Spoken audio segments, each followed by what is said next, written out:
नमस्कार सभी को। मैं सविता स्वागत करती हूँ अपने YouTube channel the exams wordy में। आई होप आप सब अच्छे होंगे, स्वस्थ होंगे और अच्छे से अपनी पढ़ाई भी कर रहे होंगे। तो सेशन को स्टार्ट करते हैं। तो आज हम पढ़ने वाले हैं, क्या पढ़ने वाले हैं? हार्ट मतलब हृदय के बारे में पढ़ने वाले हैं। तो हृदय हमारे शरीर में पाया जाता है, जो बाईं ओर मतलब लेफ्ट साइड में होता है। तो शुरू करते हैं हृदय के बारे में। तो शुरू करते हैं हम हार्ट के बारे में। तो हार्ट किस तरह से काम करता है, हृदय किस तरह से कार्य करता है। जो मानव हृदय होता है, जो हमारे शरीर के अंदर काम करता है, तो पहला पॉइंट देख लेते हैं। रक्त का परिवहन या ब्लड सर्कुलेशन में मदद करता है। किसमें करता है? रक्त का परिवहन या ब्लड सर्कुलेशन में मदद करता है। तो अगर हृदय की लोकेशन की बात करें तो हृदय होता कहाँ है, तो पहले देख लेते हैं। पहले हृदय के बारे में कुछ पॉइंट देख लेते हैं। तो हृदय की संख्या, अगर आपसे हृदय की संख्या पूछे तो कितनी होती है? एक। कितनी होती है? एक। नंबर की बात करें तो हो जाएगा एक होता है। और सेकंड पॉइंट है हमारा, कहाँ पर होता है? तो ये कहाँ पे होता है? ये हृदय तो इसकी लोकेशन को बोलते हैं, क्या बोलते हैं? वक्ष गुहा। क्या बोलते हैं? वक्ष गुहा में होता है। अगला पॉइंट है, किस किस ओर होता है? किस ओर होता है? तो किस ओर होता है? तो ध्यान रखना, ये बाईं ओर होता है। ये बाईं ओर मतलब लेफ्ट साइड होता है। अब देखो हृदय दिखता कैसा है, तो हृदय किस तरीके से दिखता है, तो आइए देखते हैं। हमारा फोर्थ पॉइंट है, तो ये एक बंद मुट्ठी के समान दिखाई देता है। ये एक बंद मुट्ठी के समान दिखाई देता है। अगर बंद मुट्ठी एग्जाम में ना आए तो हृदय किसके समान दिखाई देता है? तो देख लेना, हो जाएगा हमारा हृदय शंक्वाकार होता है। किसके समान होता है? शंक्वाकार या कॉनिकल के समान होता है, दिखाई देता है। इस पॉइंट को ध्यान रखना। अगर इसके अलावा कैसी संरचना होती है, देख लेते हैं। इसके अलावा इसकी कैसी संरचना होती है, तो मसल्स मसल्स होता है। मसल्स मतलब सिर्फ इसके अंदर मसल्स होती हैं, मतलब मसल्स होती हैं। मस्कुलर स्ट्रक्चर, क्या होती हैं? Muscular structure. तो हृदय क्या काम करता है? तो रक्त का परिवहन का काम करता है। और ये करता है, ये हृदय धड़कन बनाता है। क्या बनाता है? हृदय धड़कन। हृदय धड़कन बनाता है, हार्ट बीट बनाता है। तो हृदय धड़कन 1 मिनट में कितनी बार? तो 1 मिनट में कितनी बार? तो कितनी बार होती है? तो 72 प्रति मिनट होती है। रक्त परिसंचरण तंत्र, ब्लड सर्कुलेटरी सिस्टम में, तो रक्त परिवहन तंत्र आइए देखते हैं। तो ये होता क्या है, तो पहले देख लेते हैं। रक्त परिवहन परिसंचरण तंत्र होता क्या है, तो ये शरीर का एक महत्वपूर्ण तंत्र है, जो रक्त को हृदय से पूरे शरीर में पंप करता है और फिर वापस हृदय में लाता है। क्या करता है? फिर वापस हृदय में लाता है। अब देखो, रक्त परिसंचरण तंत्र दो तरह का होता है। कितने? दो टाइप का होता है। तो आइए देखते हैं। नंबर एक हमारा हो जाएगा खुला रक्त परिसंचरण तंत्र, और सेकंड हमारा हो जाएगा बंद रक्त परिसंचरण तंत्र। तो अब देखते हैं इंग्लिश में क्या बोलते हैं। इंग्लिश में बोलते हैं ओपन ब्लड सर्कुलेटरी सिस्टम।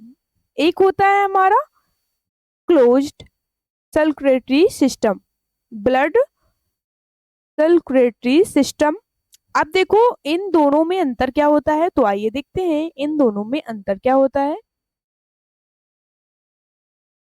एक हमारा ये हो जाएगा ओपन ब्लड और एक हमारा हो जाएगा क्लोज्ड ब्लड।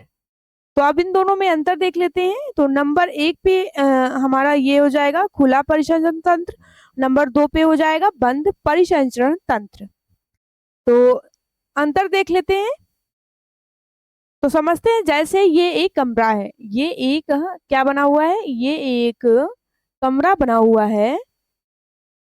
और इसमें इस पर एक नल यहाँ पे जो है एक नल खोल दिया और यहाँ से पानी निकल रहा है। यहाँ से क्या निकल रहा है? पानी निकल रहा है।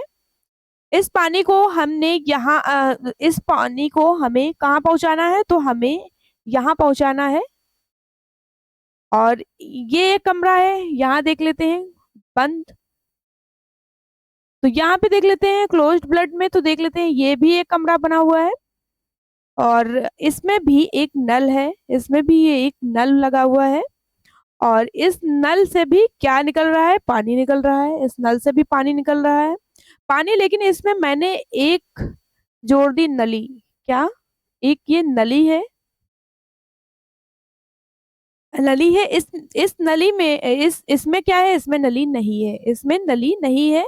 इसमें से पानी आ रहा है। अब हम यहाँ देखेंगे, यहाँ जब पानी आएगा, यहाँ जब पानी आएगा तो क्या करते हैं? तो इस पानी में कोई स्पीड नहीं होती है, इस पानी में कोई भी स्पीड नहीं होती है। नहीं होती है। होगी क्या? पानी का प्रेशर होगा तो पानी का प्रेशर भी नहीं होगा, पानी का प्रेशर भी नहीं होगा, क्योंकि पानी तो बिखर के जा रहा है, क्योंकि इसमें पानी तो बिखर के जा रहा है। तो ना तो एक कोई स्पीड होगी, ना ही कोई प्रेशर होगा इसमें। अब देखते हैं, अ, बिखर के जा रहा है जमीन से और पानी जा रहा है। तो आप देख लेते हैं इसमें प्योर इम्प्योर का कोई रोल नहीं होगा, इसमें प्योर और इम्प्योर का कोई रोल नहीं होगा।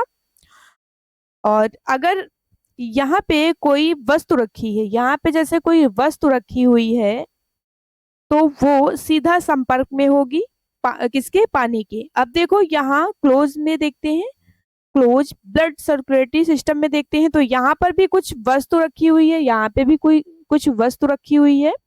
तो पानी को यहाँ पहुंचना था, कहाँ? यहाँ पहुंचना था पानी को। तो इसमें स्पीड होगी, इसमें स्पीड होगी। क्या होगी? स्पीड होगी। इसमें प्रेशर भी होगा। क्या होगा? इसमें प्रेशर भी होगा। और क्या होगा? इसमें प्रेशर भी होगा। और क्या होगा? इसमें प्योर इम्प्योर भी होगा, इसमें इसका भी रोल होगा। और अगर नली में प्योर आएगा तो प्योर होगा, अगर नली में प्योर आएगा तो प्योर होगा। तो अब देख लेते हैं, और नली में इम्प्योर आएगा तो इसमें इम्प्योर भी होगा। तो शुद्ध अशुद्ध का रोल जैसे होगा वैसा आएगा, जैसा होगा वैसा आएगा। तो ये जितने भी पार्ट हैं ये सीधे जुड़े होते हैं। इसके पास नली लानी पड़ेगी, इसके पास नली लानी पड़ेगी। देखो ये कमरे का उदाहरण दिया है हमने।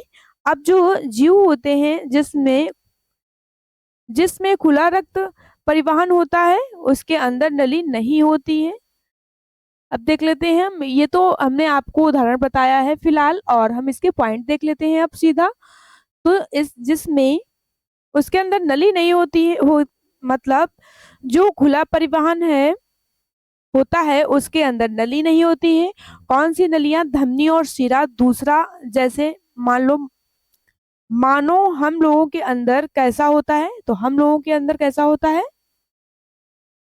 तो देख लेते हैं, हम लोगों के अंदर बंद परिवहन तंत्र होता है। मानव में धमनी शिरा पाई जाती है।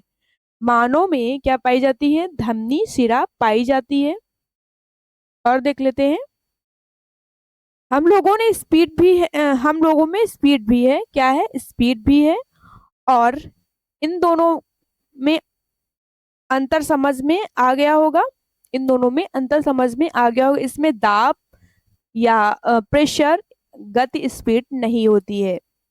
अब देख लेते हैं,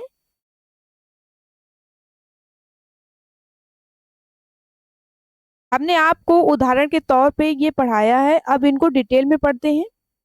तो देख लेते हैं खुला रक्त परिवहन, इनको हम डिटेल में पढ़ते हैं। जैसे देख लेते हैं खुला रक्त परिवहन, इसमें पहला पॉइंट देख लेते हैं। इसमें पहला पॉइंट है, इसमें रक्त नली नहीं होती है।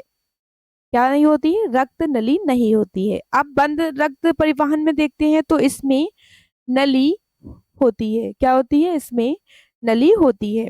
उदाहरण देख लेते हैं, उदाहरण होता है हमारा धमनी, और दूसरा हो जाएगा हमारा सिरा। क्या हो जाएगा? सिरा। क्या आएगा? सिरा। अब देख लेते हैं ओपन में, देखते हैं तो ओपन में हमारा क्या होगा, दूसरा पॉइंट दाब, इसमें दाब गति नहीं होती है, इसमें दाब गति नहीं होती है,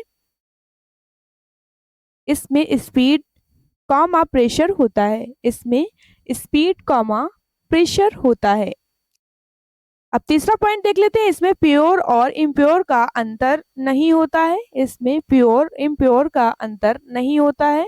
और इसमें देख लेते हैं हम, इसमें प्योर इम्प्योर का अंतर कर सकते हैं, इसमें प्योर इम्प्योर का अंतर कर सकते हैं। अब जैसे देख लेते हैं उदाहरण के तौर पे, तो उदाहरण हमारा इसमें हो जाएगा, इसमें हमारा हो जाएगा उदाहरण काकरोच। काकरोच को हिंदी में कभी कभी तिल चट्टा भी बोल देते हैं।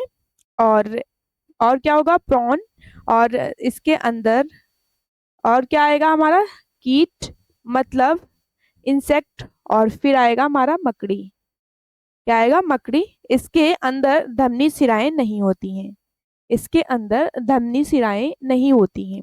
और जो क्लोज तो होता है, जो क्लोज होता है उसके अंदर उदाहरण समझिएगा, तो मानव के अंदर जितनी भी, मानव के अंदर जितने भी मानव और इसके अंदर जितने भी एनिमल्स आते हैं, मतलब जंतु आते हैं, उसमें ये पाया जाता है, उसमें ये क्लोज्ड, ये इसमें पाया जाता है। उम्मीद है आपको यहाँ तक समझ में आ गया होगा। अब बात करते हैं किसकी, अब बात करते हैं शुद्ध अशुद्ध की, मतलब प्योर ब्लड की बात करते हैं। तो आइए देखते हैं, उम्मीद है आपको यहाँ तक समझ में आ गया होगा। शुद्ध रक्त बोले तो प्योर ब्लड दूसरा होता है।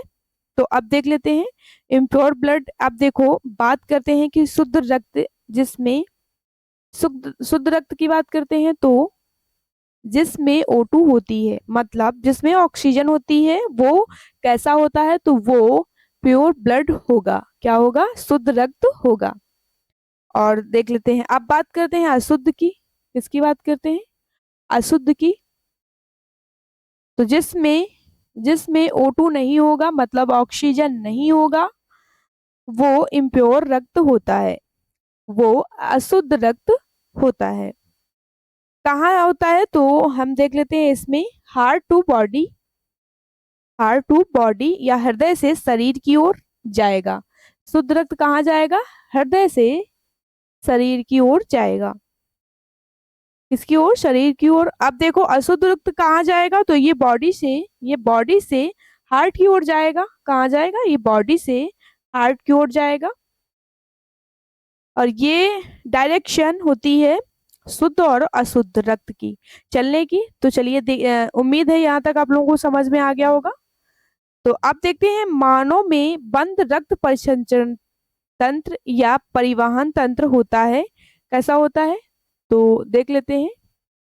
मानव में बंद रक्त परिवहन या परिसंचरण या कैसा होता है, तो ये होता है डबल या दोहरा होता है, कैसा होता है, डबल या दोहरा होता है। दोहरा इसलिए क्योंकि हमारे इसमें दो नलियां होती हैं, कितनी होती हैं, दो नलियां होती हैं। और एक होती है, एक क्या होती है हमारी धमनी, और दूसरी हमारी होती है, क्या होती है, शिरा, क्या होती है, शिरा। तो हमारे अंदर शुद्ध रक्त ले जाने ये O2 युक्त होता है, और O2 रहित ले जाने के लिए अलग होता है। तो अशुद्ध रक्त का परिवहन धमनियां करती हैं, क्या करती हैं, अशुद्ध रक्त का परिवहन धमनियां करती हैं। और अशुद्ध रक्त का परिवहन शुद्ध रक्त का परिवहन धमनियां करती हैं, और अशुद्ध रक्त का परिवहन शिराएं करती हैं, क्या करती हैं, शिराएं करती हैं। अब बात करते हैं हम रक्त परिवहन या परिसंचरण तंत्र। इसमें पहली चीज इसकी देख लेते हैं, तो खोज किसने की है, इसकी खोज किसने की, रक्त परिसंचरण तंत्र की खोज किसने की, किसने डिस्कवर्ड किया। तो आइए देखते हैं, तो किसने रक्त शरीर में ट्रेवल करता है, ये किसने बताया, ये किसने बताया कि रक्त शरीर में ट्रेवल करता है, तो ये बताया है विलियम हार्वे ने। इन्होंने पहली बार बताया कि रक्त घूमता है, जो रक्त परिवहन तंत्र का कार्य करता है, कार्य है जो वर्क है, तो ये काम हार्ट करता है। क्या करता है? ये वर्क कौन करता है? हार्ट करता है। कैसे? कैसे करता है? तो बिना थके जीवन पर्यंत कार्य करता है। कैसे करता है? बिना थके। आप देख लेते हैं कार्य या फंक्शन। अब बात करते हैं हम कार्य या फंक्शन की। तो फंक्शन क्या क्या है तो देख लेते हैं। O2 CO2 और डाइजेस्टिव फूड, हिंदी में बोलते हैं पाचित भोजन। क्या बोलते हैं? पाचित भोजन। भोजन, हार्मोन्स, ये सब रक्त के साथ घूमते हैं। क्या होते हैं? ये सब रक्त के साथ घूमते हैं। इसके अलावा देख लेते हैं अमोनिया जैसे यूरिया यूरिक और अम्ल का परिवहन मानव हृदय की बात करें तो इसके चारों ओर, मानव हृदय की बात करें या ह्यूमन हार्ट की बात करें तो इसके चारों ओर पेरिकार्डियल झिल्ली होती है। क्या होती है? पेरिकार्डियल मेम्ब्रेन होती है। आप देख लेते हैं अगला पॉइंट है हृदय कितने ग्राम का होता है? हृदय कितने ग्राम का होता है? तो कितने ग्राम का होता है? तो 300 ग्राम का होता है। कितने? 300 ग्राम का। और मानव हृदय में कितने चैम्बर होते हैं? और हृदय में कितने चैम्बर होते हैं? तो आइए देखते हैं हृदय में कक्ष कितने होते हैं।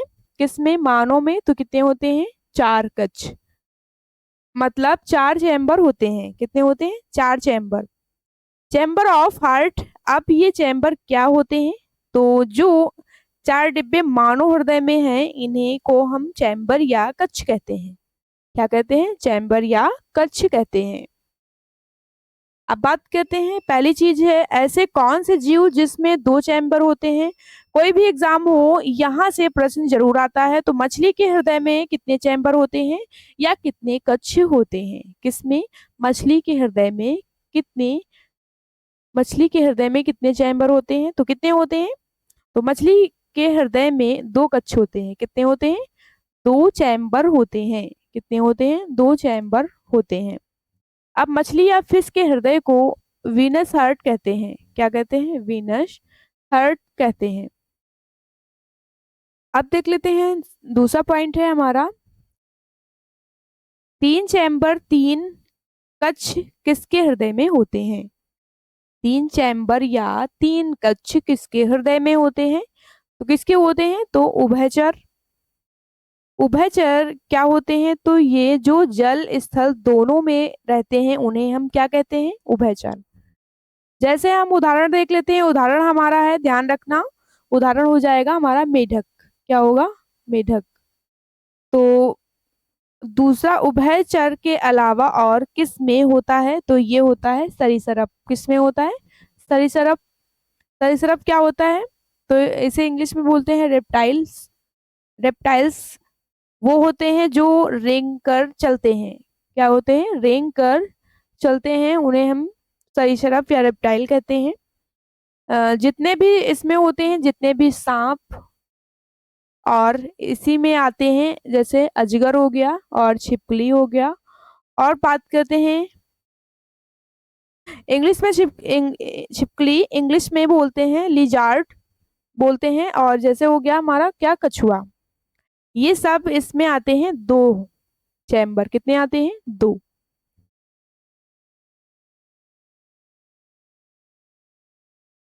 दो होते हैं, देख लेते हैं इसमें 2 अलिंद होते हैं। तो देख लेते हैं अलिंद प्लस एक होता है निलय। क्या होता है? एक अलिंद, एक होता है निलय। सबसे मेन चीज है सरीसृप में मगरमच्छ अपवाद कितने होते हैं इसमें? मगरमच्छ में अपवाद है तो इसमें कितने होते हैं? 4 चैम्बर। कितने होते हैं? 4। तो अगर आपसे पूछे कि मगरमच्छ में कितने चैम्बर होते हैं तो कितने होते हैं? 4 होते हैं। अब देख लेते हैं यहाँ जाओ तो अब देखते हैं 4 कक्ष किस में होते हैं।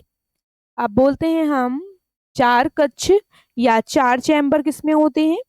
तो स्तनधारी मेमल्स हैं ये स्तनधारी या मेमल्स में होते हैं। इसमें 4 चैम्बर होते हैं। 4 चैम्बर होते हैं, 2 अलिंद और 2 निलय। कितने होते हैं? 2 अलिंद होंगे और 2 निलय होंगे। उदाहरण जैसा देख लेते हैं। उदाहरण हमारा हो जाएगा ब्लू व्हेल। मछली नहीं है ये मछली नहीं है। और दूसरा हो जाएगा हमारा डॉल्फिन। क्या होगा? दूसरा हमारा हो जाएगा डॉल्फिन। इसमें भी 4 चैम्बर होते हैं। और हो जाएगा हमारा मानो। मानो में भी कितने होते हैं? विमन में कितने होते हैं? 4 चैम्बर होते हैं। और जैसे देख लेते हैं चमगादड़। चमगादड़ में कितने होते हैं? तो चमगादड़ में भी 4 होते हैं। और फिर बात करते हैं पक्षी या बर्ड्स की, तो इसमें भी 4 चैम्बर होते हैं। उदाहरण देख लीजिए। जैसे उदाहरण में होता है शुतुरमुर्ग और पेंगुइन और हिमिंग बर्ड। और हिमिंग बर्ड जो कि सुना होगा बहुत तेज उड़ता है। तो इसमें कितने होते हैं? 4 चैम्बर। अब आगे देख लेते हैं। तो आज का सेशन हमारा यहीं तक था। उम्मीद है आप लोगों को ये सेशन पसंद आया होगा। तो मिलते हैं अगली क्लास में। जय हिंद दोस्तों।